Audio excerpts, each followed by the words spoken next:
weeks ago. There were about 10 of them, I think. Believe it or not, they call themselves the Blue Tits. Are you going to jump in with them? I can hear the joy in your voice, which is wonderful. Because you really have been showing up for a year. Yeah, it's been a long time. We haven't really read when we were allowed out a little bit, but my shielding officially ends on the 31st of March. But basically, because I'm a big fan. It's a very busy roundabout. Anyway, the other one isn't too far. Make sure you time your entry correctly. Clear is that Wales have actually, I think I do give some credit to our Bradford, have handled this quite well. Infection rates are low, and I think it's fair to say that people have observed the rules quite well here. What people are frightened about, believe it or not, is when England opens up and the English descent on Wales. And we had that before because massive numbers obviously come to the seaside resorts. Yes, where you are now. I mean, that's where they're all flocking, right? They will flock in big time. It says 20. You've got to do 20. Because I think culturally we have to continue to protect ourselves in terms of social distancing. Obviously, mask wearing. So when people are prepared to do that, as we experienced a bit last summer, I'm sure there was this massive problem of overcrowding in Snowdonia. Well, at least the Welsh have got a chance to experience Snowdonia on their own. For a couple of weeks before the English come to believe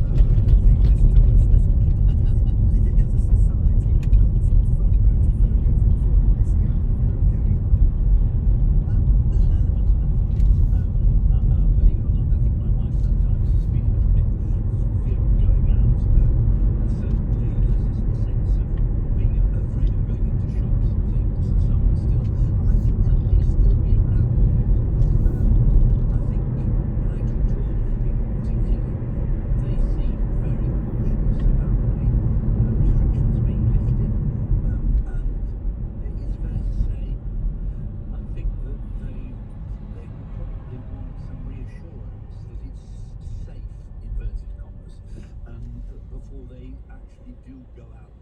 And it's interesting, I mean, some of the National Trust properties in Wales are opening next week on Monday. Places like Bodnant Gardens and Perrin Castle and Llasnewid, that they are opening up, but they are only doing it on a timed basis with a very low number of people being allowed in during the day. No cafes. I'm going to turn right at the traffic lights. And there is a very clear demand that you socially distance, even if you are going into the open air in a garden of that kind. Now, when does that sort of restriction come from? It's very easy, man, for people to suddenly say, oh, it's all right today, as it wasn't yesterday. I wonder, I mean, if you're looking at the people now on the streets, are they wearing masks? Are they being cautious? Or is it basically caution to the wind? No, I think people are socially distanced. Where them cars are going now. I'm going to turn right there. People, when they walk past, actually, each other, you can see that they try and avoid going too close. Yeah. That's still very It's built in now, isn't it? It's baked into our DNA. Or Real perhaps built it in the isn't. DNA.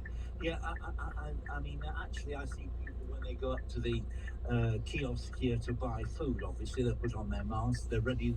It's in their pocket, ready to be drawn out like a gun. But they don't wear the masks out at the moment. It's not quite like the sort of culture in places like Hong Kong and so on, where people wear masks wherever you I'm go. going to start Yeah. positioning Certainly from not on here. Colwyn seafront at the moment. You spent a lot of time, home alone with your wife, shielding, and you must have had a lot of time reflecting on the nature of the pandemic and how it's changed us. Do you think that we are going to be so relieved to get back to a normal-ish way of life? We're so fed up with our restrictions that basically all those rather earnest protestations about we're going to become better people and more socially conscious and all the rest of it, is that all going to be go by the wayside? Or do you think that there has been some lasting change here? I think there's probably been some lasting change. I think people have come, for example, to value and realise how important their families are to them. And if you listen to people, the important There's a lot of thing traffic they here. miss So if more there than is an anything ambulance, else it's going to be is on my side family of the road. contact. It's not been going to the pub, actually, despite what, Boris and others say. It's actually missing those sorts of personal family contacts, which I think will be valued much, much more. And I expect to see, and it's interesting, I'm just reading the paper now, I think in The Guardian today, massive rises in sales of pizza ovens, barbecues and so on. And I suspect we're going to see a considerable growth of much more activity in the back garden rather than elsewhere in clubs and pubs. I'd be a bit worried if I were a publican or a club owner, because maybe the summer, maybe people are actually going to enjoy doing it on their own, in their own way, and where they can guarantee their own safety. And I think that caution is actually still very much around in the population at the moment. So you won't be going to nightclubs or joining the mosh pit of a music festival anytime soon? No, Perhaps you will.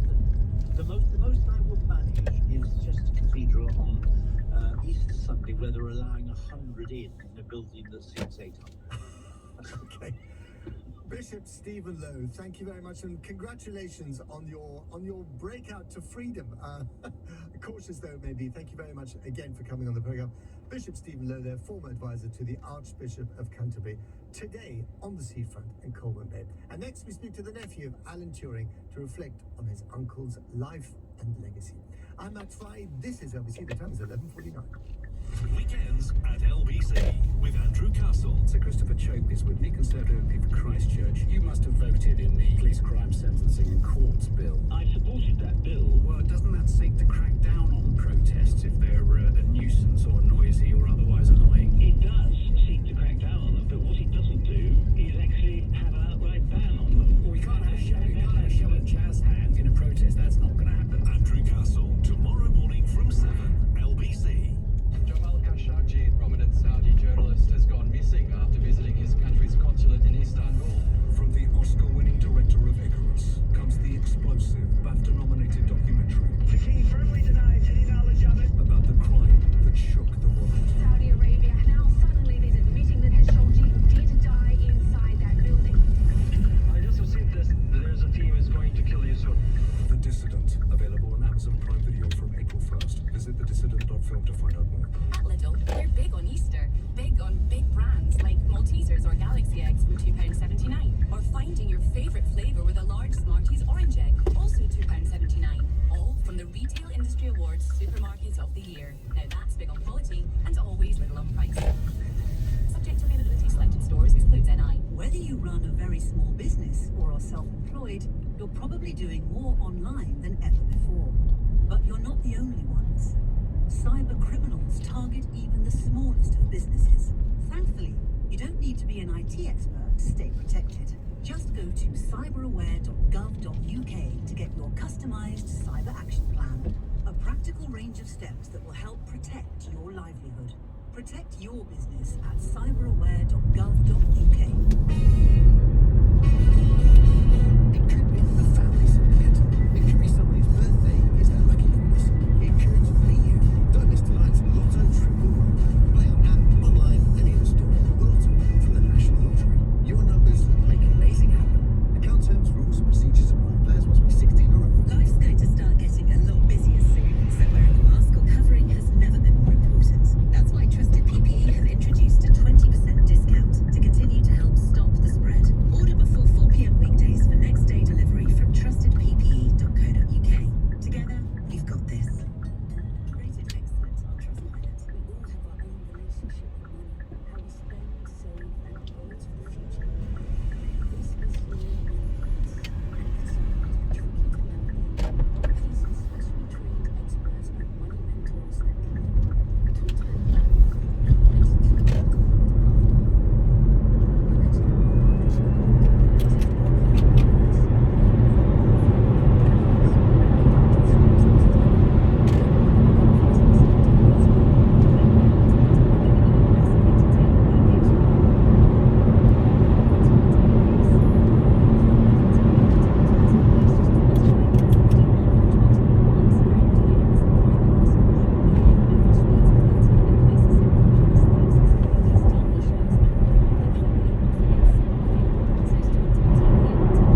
program, or the lack of afternoon. And we're also going to talk to my friend Nick Bryant in the United States about his latest book on America, what is happening and not happening in American politics. But next I want to talk about Sir Alan Turing, famous for cracking the Enigma code during World War II, is being celebrated on the new £50 banknote.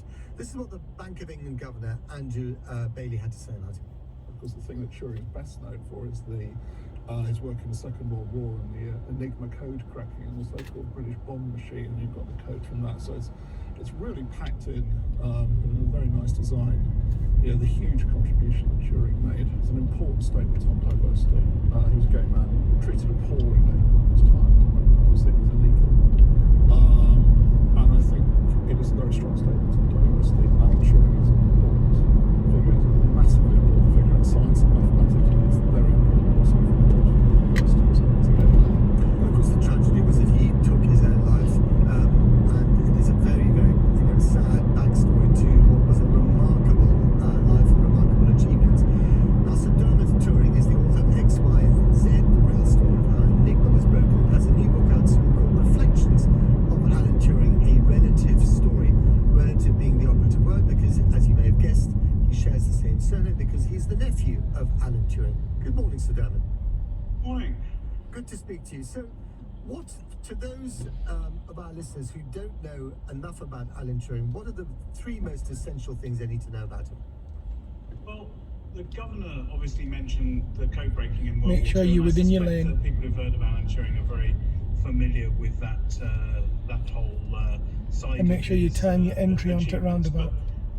I'm actually quite delighted Position that correctly. the iconography on the £50 note, which the governor didn't actually mention, includes a Signal whole bunch will of his come other achievements, particularly as the founder of computer science and Speed limits artificial changed. intelligence. Adaptive speed. And the other thing which I think is quite remarkable, very, very few people know about this, is that towards the end of his life he was working on some really quite extraordinary stuff that's visually very appealing.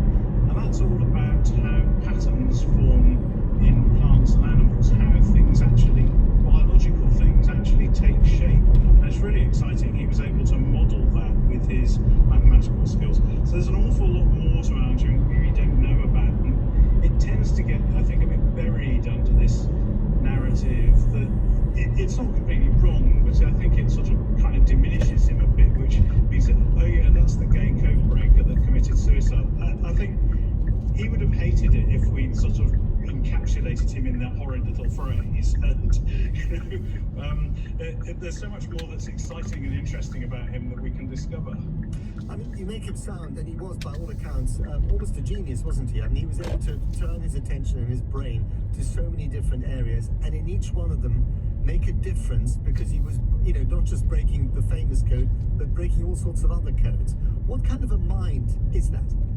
Yeah, I think that's a very good question, Matt, and I've sort of wondered about it on and off for many years. But because, frankly, when you are related to somebody and you share the surname, then you tend to think, well, I do really rather ordinary things. And my father, who was Alan Turing's brother, I great amount of respect for him, and he achieved things in his own field. But I don't think any of us would have described ourselves as geniuses. It would be a bit arrogant and presumptuous to do so.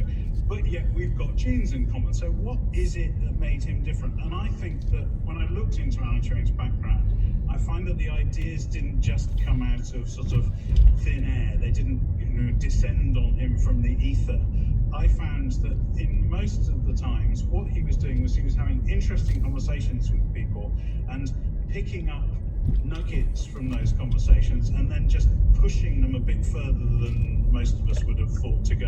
And that's been really, really interesting. So, for example, his foundation of computer science all came out of a conversation he was having in a mathematics lecture as a graduate student about whether you could reduce mathematics to mechanical processes.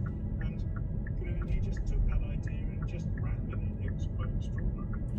Do you think that his unhappiness and his social isolation, at school and then later on being a gay man when being gay was illegal, was against the law, do you think that would have made him, maybe this is an impossible question to answer, but do you think that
speed limit is 20, not 30.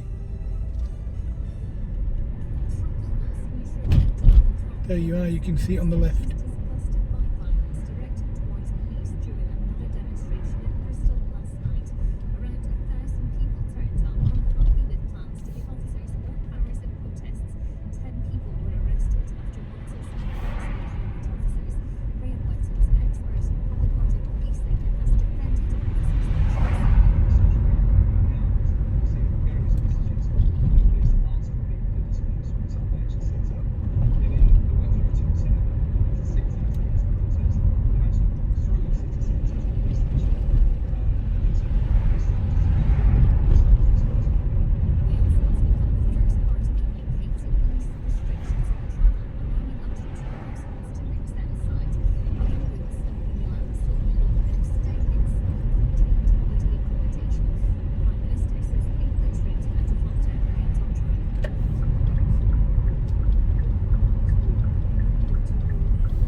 Going to take the first exit off this roundabout. Look at how I position.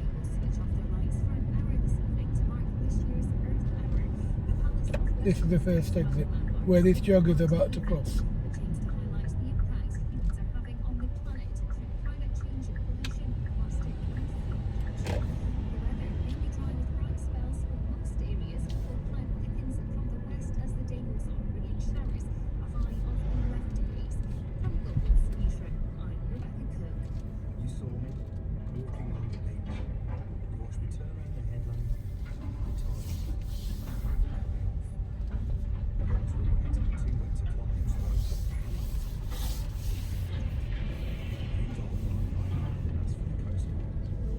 I'm now going to go ahead at the roundabout, the second exit.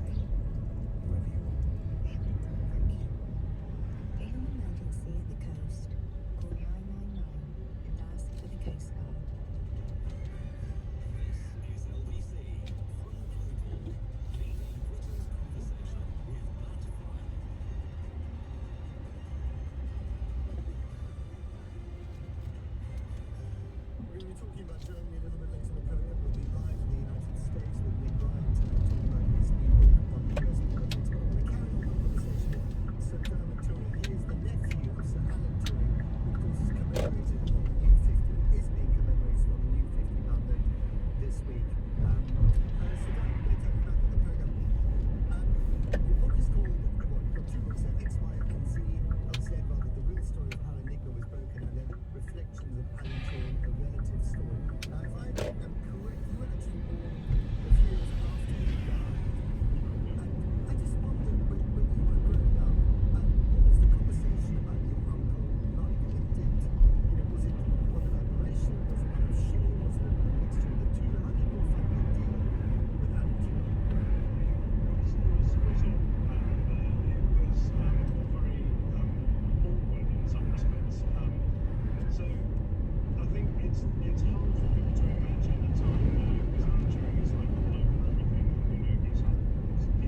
socially dysfunctional and perhaps not completely fair to the true man. Which is why you didn't like the idea of him being a kind of lone genius sitting in his garret thinking great thoughts. No, I get that. I wonder if there was. I mean, it seems astonishing to us now. And don't block the entrance into Sainsbury's. The fact that he wasn't properly respected by the establishment. But I guess they were different times, weren't they? Well, they were, and Sainsbury's, home base, etc., etc. This is sounding like sort of bleating about the world being not the way I would like it to be. But we have a little bit of a narrative that Alan Turing was a victim of hostile sort of state treatment, and I think we should remember that he was just one of the several. Two sets of traffic lights here when you're turning right. Gay men who were prosecuted in the 1950s. And they're both delayed, so they're timed. If this one goes green, the other one will be red. It's very rare it's green. And if this one is a clear green when you're going through, that one's going to go red on you. You need to be aware of that. He was one of several groups of gay men who were prosecuted on the same day at the Knutsford Assizes in 1952. In each of the other cases, each of the other trials, one of the guys involved was sent to prison or given a really hefty fine. Alan Turing was very lucky. He didn't actually go to prison or get given a fine, and that's because, contrary to the sort of received wisdom, the state actually came out of the shadows and tried to support him. So he had ex-colleagues from GCHQ, and his current boss, who was also ex-Bletchley Park, came out to speak up for him at his trial, and that was instrumental in ensuring that he was put on probation rather than actually. So this has just gone green. That means the next traffic light will be on red. Make sure you're in the correct lane to go ahead. Ideally the first lane. Look behind you and in your left door mirror. You can use the lane on the right. It's a national speed limit, so you're expected to travel up to the speed limit if it's safe to do so. But very shortly it opens up the road behind you, as in the whole national speed limit. And there's cars that are a lot faster than you and a lot quicker than you and a lot more experienced drivers. They'll be very, very close to you. It's one of the common test fails on this road.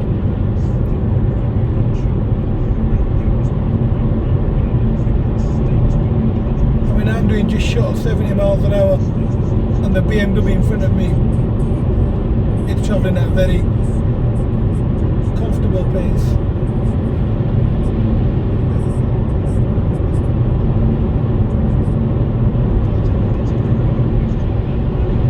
You're expected to make progress if it's safe to do so. Now look at the traffic lights. When it's safe, try and come back into the lane on the left.